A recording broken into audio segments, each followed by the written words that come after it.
Hi everybody, D2K here with a review of the Samsung Galaxy Lite. This is a relatively brand new phone. I think it's been out about a month at this point. What I love about it is it's pretty much a mini Galaxy S3 that you could actually put in your pocket. The only real differences between the two that I can see are the screen and the camera. We'll start off with the screen. Well, the S3, of course, has a beautiful HD screen that everybody loves. I will say that the standard def screen that this one includes is one of the best ones I've ever seen. It has an 800 by 480 resolution, 240 DPIs, which really isn't what anybody would consider to be very good. But the color saturation, I'll try and get a little closer here so you can get a better idea of color. Color reproduction and saturation on this phone are excellent. There is little to no graininess that I can see anywhere. Text is very sharp, very clear. Again, for a standard def screen, it's excellent. Samsung definitely went the extra distance, so to speak, of putting in, even though they didn't want to add an HD screen to really drive the price up, they put in a very, very high quality standard definition screen. Same goes for the camera on the back. Most phones in this price class, which I will get to in a second, don't include an LED flash, and the camera is usually subpar or below quality. Not so much so in this one. This particular one, while it's only 5 megapixels, it takes excellent pictures. Let me pop up a couple, go into my gallery over here. Let me go into, I had just gone to Salem, Massachusetts, and went on a tour and took a bunch of inside shots on purpose with this to give you an idea of how clear and how crisp the color is when using the flash. I am very impressed with every picture I took with this. There was no blurring, no washout. Faces came into focus very, very clearly. Again, just a very, very nice camera for indoor shooting, and I added one additional outside shot of myself so that you can get an idea how it looks outside, and I'm going to get as close as I can with this so you can really get the detail. There is a lot of it. Again, for a 5 megapixel camera, this is one of the better ones I've used, period. Again, Samsung did not skimp on the quality of what they did put in this phone. The biggest and best part spec-wise on this is the almost identical processor that is sitting in the S3. This one is called, from what I can tell online and from what I've been reading so far, nobody knows what the name of this particular processor is, but everybody's guessing it's simply mildly updated version of the one in the S3, which is the Samsung Exynos 4. 4412 variant. It's the closest thing we can come to in figuring out what it was. Antutu seems to back it up a bit by showing us that they think it's an MTK MT6572, but the Mali 400 multi-core processor kind of defeats that, kind of proves that it is not that particular one. Another thing I happen to like about this, and that really makes me think it's a Galaxy S3 clone in a smaller body, the Antutu scores. They're almost identical, literally. The S3 is 17956. This device is 17390. I mean, the numbers across the board are almost identical, no joke. So, again, from what I can tell and from what I've seen on here, the processors are identical. Quad-core, outstanding speed. Nothing on this phone is slow. I mean, there is absolutely no lag anywhere on this phone. Playing games, playing movies, nothing slows this phone down. I'll give you an example of gaming capability. I loaded on a little one called TurboFly HD. Give you an idea how loud this loudspeaker is. Listen to that. That is really, really loud. I have to lower this thing down to almost half in order to play a game. I did not set this up to use the accelerometer that's built into it. Instead, I just decided to go with touching the screen in order for turning. I kind of prefer that in many race games if it's available. The G sensor on here is excellent though and works very, very well. I actually utilize it for just about every racing game out there. That's my favorite type of gaming. So I can honestly tell you, as you can see right here, it works beautifully. Smooth, got into the game in seconds. I mean, again, no lag, no slowdown. Not going to find that on any phone in this price range. Getting to that particular price, this phone's only $150. I kid you not. Technically $149. I had bought this off of HSN. Yeah, that's the Home Shopping Network. This is the best price I have seen on this phone and for this phone. T-Mobile actually has this phone on their site for $240. So that $150 price point is excellent. I've had this phone for 2 weeks, and they have had this promotion. It looks like it is going for over a month already. It looks like that will be their permanent price on this phone. So I'd hop on over to HSN and jump on this thing before they decide to come to their senses and realize that this is a much more expensive phone than that. Across the board, there is nothing I can say bad about this phone. You can go online with it effortlessly.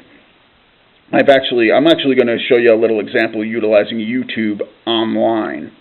I actually find that it loads very quickly. That's thanks in part to the fact that for this $150, you're getting a 4G LTE radio built into this thing. I am very, very impressed with that. I really am. As you can see here, it gets into YouTube very quickly, doesn't slow down at all. Let me pop on Godzilla trailer just to give you an idea how well this handles video online. Here we go. Gentlemen, you are being penned in by a halo jump. I realize not all of you have had hands-on experience. Keep in mind, this is not the YouTube app. This is YouTube online. Frankly, none of us have ever faced a situation quite like this one before. Smooth, quick, goes right into it. No slowdown, no lag, no nothing. I would not be asking any one of you. Let's get to the end of this on purpose because this is all we want to see anyway.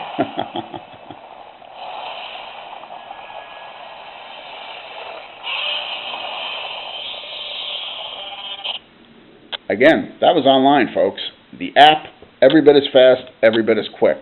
But I will state very honestly, I have never had a better online experience than with this. This is my first 4G LTE phone, and all I can say is, wow. The hype definitely fits it, no questions asked. Wi-Fi also works beautifully on this.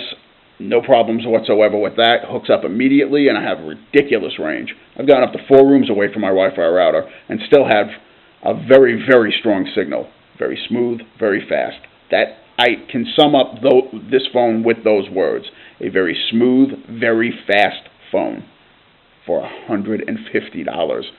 You're never going to get... honestly, the inevitable comparison to the Moto G from Motorola, guaranteed, I don't think they compare. I really don't. I think this is a better phone. Simply because in the United States, 4G LTE is the standard here. 3G, it's near dinosaur level here. And 3G is as good as that phone gets. The G just doesn't go any faster than that. It might have a better screen than this, but they both have quad-core processors. They both have a lot of power going for it. And right now, this phone is quite a bit cheaper. Again, don't say, oh my God, it's got a standard definition screen. I have to avoid it. I have to avoid it. This is an excellent standard def screen. There is nothing about this screen that is bad, period. Do not let the HD hype, as I like to call it, sway you from buying a great, great phone. You really will kick yourself for doing that. This is, at the very least, is worth checking out and seeing if you can. It is an off-contract phone. Comes with its own little SIM card if you want to, but I'm currently using this on contract with T-Mobile right now.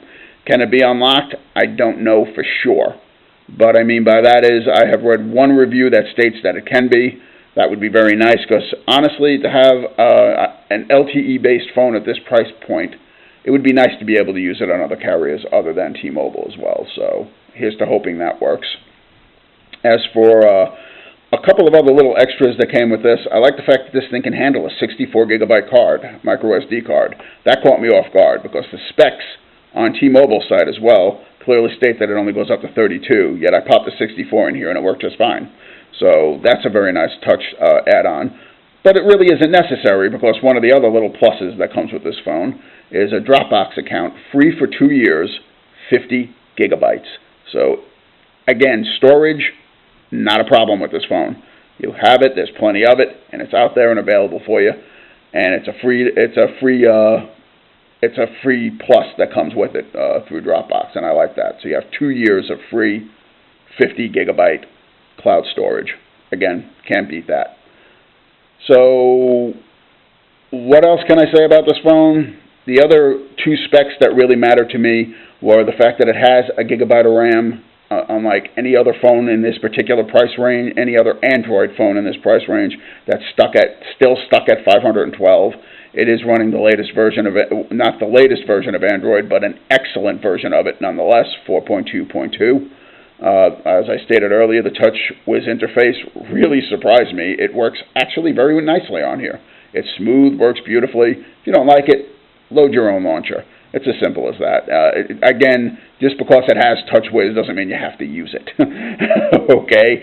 Again, I am not a TouchWiz lover, and I really like the implementation on this phone. It looks good. It works good. It's super, super smooth. Doesn't throw an anchor into the works like it usually does. I really like it. So, again, I recommend you giving it a shot before you immediately pull it out of the box and change the launcher on it. Okay? Do yourself that favor. The only other spec is it does only come with an 8 gigabytes built in, but like as I was stating a few minutes ago, that's really not a problem. 50 gigabytes free storage for 2 years, don't need it. You really don't. And like I said, you can get up to 64 gigs in here again if you don't want to rely on cloud storage. So again, drawbacks, there are none. There really aren't. For this price, you have got to be out of your mind not to consider this phone. At least get it in your hands and try it. I know for a fact with HSN, if you don't like it, I believe you have 60 days. You can send the thing back. Get this thing in your hands, try it, see for yourself. If you don't like those tremendous screen phones, simply because of their size, they're beautiful, they're great, they're fantastic, their size is ridiculous, seriously. For everyday use, this is a better phone. Fits in your pocket beautifully. If you don't like the keyboards on here, you can use whatever keyboards you want. It does have swipe, by the way. So, and with my gigantic beefy fingers here, I still work it very easily. So, again, unless you have abnormally large hands, I don't think you're going to have any problems with this. 4 inches is a really good sweet spot. It really is. It's not really small and it's not tremendous, but it fits in your pocket real nice. Big plus on this phone in my book. If you have any questions at all about this phone, ask below. I will answer to the best of my ability. Thanks for watching.